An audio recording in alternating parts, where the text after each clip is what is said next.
ಓಂ ಶ್ರೀ ಗುರುಭ್ಯೋ ನಮಃ.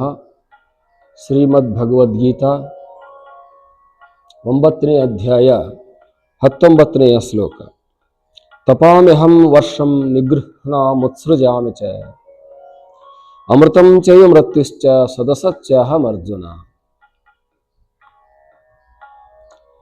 ನೋಡು ಅರ್ಜುನ, ನಾನು ಬಿಸಿಯನ್ನು ಉಂಟು ಮಾಡುವವನಾಗಿದ್ದೇನೆ, ಮಳೆಯನ್ನು ತರಿಸುವವನಾಗಿದ್ದೇನೆ, ಮಳೆಯನ್ನು ತಡೆಯುವವನೂ ಆಗಿದ್ದೇನೆ, ಮತ್ತು ನಾನೇ ಅಮೃತವೂ ಆಗಿದ್ದೇನೆ, ನಾನೇ ಮೃತ್ಯುವೂ ಆಗಿದ್ದೇನೆ,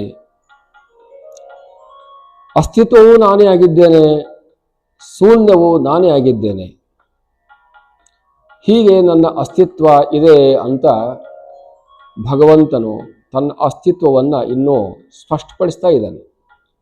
ಈಗ 3 ಶ್ಲೋಕಗಳಿಂದ ಈ ವಿಷಯವನ್ನು ಹೇಳ್ತಾ ಬಂದಿದೆ.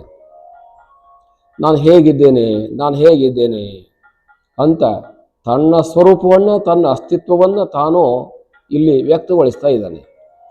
ಹೀಗೆ ನನ್ನನ್ನು ನೋಡು, ಹೀಗೆ ನನ್ನನ್ನು ನೋಡು, ಹೀಗೆ ನನ್ನನ್ನು ನೋಡು.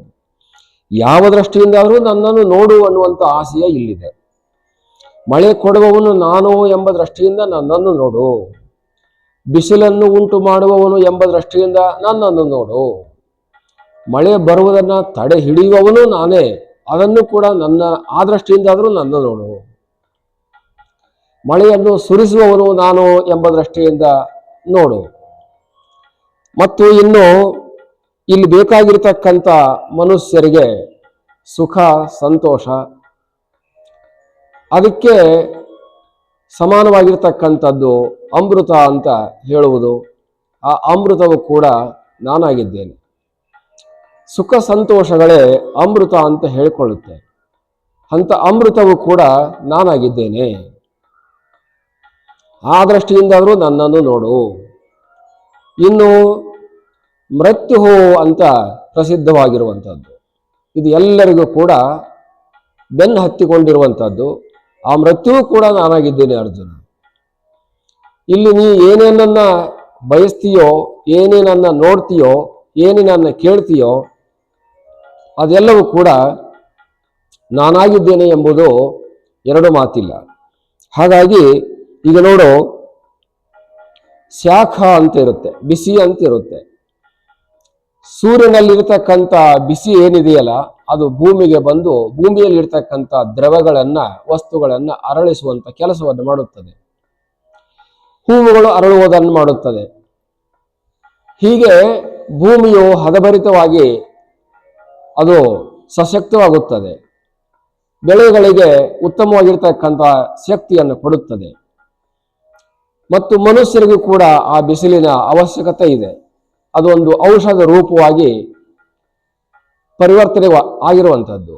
ಇದೆಲ್ಲವೂ ಕೂಡ ನಾನಾಗಿದ್ದೇನೆ. ಮತ್ತಿನ್ನು ಇದೊಂದೇ ಇದ್ರೆ ಸಾಲದು ಅಂತ ಮಳೆಯನ್ನು ಸುರಿಸುವಂಥ ಕೆಲಸವನ್ನು ನಾ ಮಾಡ್ತೇನೆ. ಹಾಗಾಗಿ ಮಳೆ ಹೋಯಿತು ಅಂತಂದ ಸಂದರ್ಭಗಳಲ್ಲಿ ಬಹಳಷ್ಟು ಭಕ್ತ ಜನರು ಮಳೆರಾಯನನ್ನು ಕುರಿತು, ಮೇಘರಾಜನನ್ನು ಕುರಿತು ಭಜನೆ, ಜಪ, ತಪ, ಅನುಷ್ಠಾನಗಳನ್ನು ಮಾಡಿ ನನ್ನ ಭಕ್ತಿಯನ್ನು ಮಾಡಿ ನನ್ನ ಕರುಣೆಯನ್ನು ಪಡೆದು ಮಳೆಯನ್ನು ಬರೆಸಿಕೊಳ್ಳುತ್ತಾರೆ. ಹೀಗೆ ಆ ಮಳೆಯನ್ನು ಸುರಿಸುವ ಕೆಲಸವು ಕೂಡ ನನ್ನದಾಗಿದೆ. ಮತ್ತು ಇನ್ನೇನಾದರೂ ಅತಿಯಾಗಿರ್ತಕ್ಕಂಥ ಸಂದರ್ಭಗಳು ಬಂದಾಗ, ಬಹಳ ಮಳೆಯಾಯಿತು ಅಂತ ಹೇಳಿಕೊಳ್ಳುವ ಸಮಯ ಬಂದಾಗ ಅದನ್ನು ತಡೆಯುವಂಥ ಶಕ್ತಿ ಕೂಡ ನಾನಾಗಿದ್ದೇನೆ. ಅತಿಯಾದ ರೀತಿಯಲ್ಲಿ ಅದು ಏನಾದರೂ ಜನರಿಗೆ ತೊಂದರೆ ಆಗುತ್ತೆ ಅಂತ ಕಂಡು ಬಂದಾಗ, ಭಕ್ತರಿಗೆ ತೊಂದರೆ ಆಗುತ್ತೆ ಅಂತ ಕಂಡು ಬಂದಾಗ ಅದನ್ನು ನಾನು ಪರಿಹಾರ ಮಾಡೋದಕ್ಕೆ ತಡೆ ಹಿಡಿತೇನೆ ಅರ್ಜುನ. ಯಾವುದು ಅತಿಯಾಗಿ ಕಂಡು ಬರುತ್ತದೆಯೋ ಅದನ್ನು ತಡೆ ಹಿಡಿತೇನೆ. ಯಾವುದು ಅತಿಯಾದ ರೀತಿಯಲ್ಲಿ ಕೊರತೆಯನ್ನು ಉಂಟು ಮಾಡುತ್ತೋ ಅದನ್ನು ಕೊರತೆಯನ್ನು ಪೂರೈಸುತ್ತೇನೆ ಮತ್ತು ಅತಿಯಾಗಿರುವುದನ್ನು ತಡೆ ಹಿಡಿಯುತ್ತೇನೆ. ಹಿಂದೆ ಇಂದ್ರನು ಮಳೆಯನ್ನು ಅತಿಯಾದ ರೀತಿಯಲ್ಲಿ ಸುರಿಸುತ್ತಿರುವಾಗ ನಾನು ಇಂದ್ರಗಿರಿ ಪರ್ವತವನ್ನು ಎತ್ತಿ ಹಿಡಿದು ಮಳೆಯನ್ನು ತಡೆ ಹಿಡಿದಿರುವುದು ಗೊತ್ತಿಲ್ಲವೇ ಅರ್ಜುನ? ಹೀಗೆ ನಾನು ಅನೇಕ ರೀತಿಯಾಗಿರ್ತಕ್ಕಂಥ ನಿದರ್ಶನಗಳನ್ನು ಮಾಡಿಯೂ ಕೂಡ ತೋರಿಸಿದ್ದೇನೆ. ನಾನು ಸೂಕ್ಷ್ಮವಾಗಿಯೂ ಕೂಡ ಆ ಕೆಲಸವನ್ನು ಮಾಡುತ್ತೇನೆ, ಸ್ಥೂಲವಾಗಿಯೂ ಕೂಡ ಆ ಕೆಲಸವನ್ನು ಮಾಡುತ್ತೇನೆ.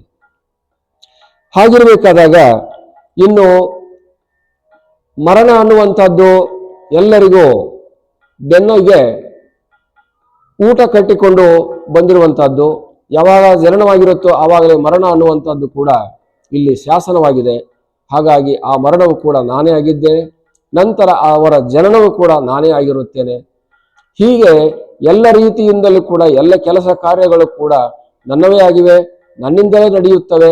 ನಾನೇ ಆ ಎಲ್ಲ ರೂಪಗಳಲ್ಲಿ ಇರುವವನಾಗಿದ್ದೇನೆ. ಅರ್ಜುನ, ಯಾವ ದೃಷ್ಟಿಯಿಂದಾದರೂ ನನ್ನನ್ನು ನೋಡಿ ಸಂತೋಷದಿಂದ ನೀನು ನಿನ್ನ ಕೆಲಸವನ್ನು ಮುಂದುವರಿಸು. ಇದೆಲ್ಲ ಭಗವನ್ಮಯ ಎಂದು ತಿಳಿದುಕೋ ಅರ್ಜುನ ಅನ್ನುವಂಥ ಅಭಿಪ್ರಾಯವನ್ನ ಭಗವಂತ ಇಲ್ಲಿ ಹೇಳ್ತಾ ಇದ್ದಾನೆ. ಹರಿ ಓಂ ತತ್ಸತ್.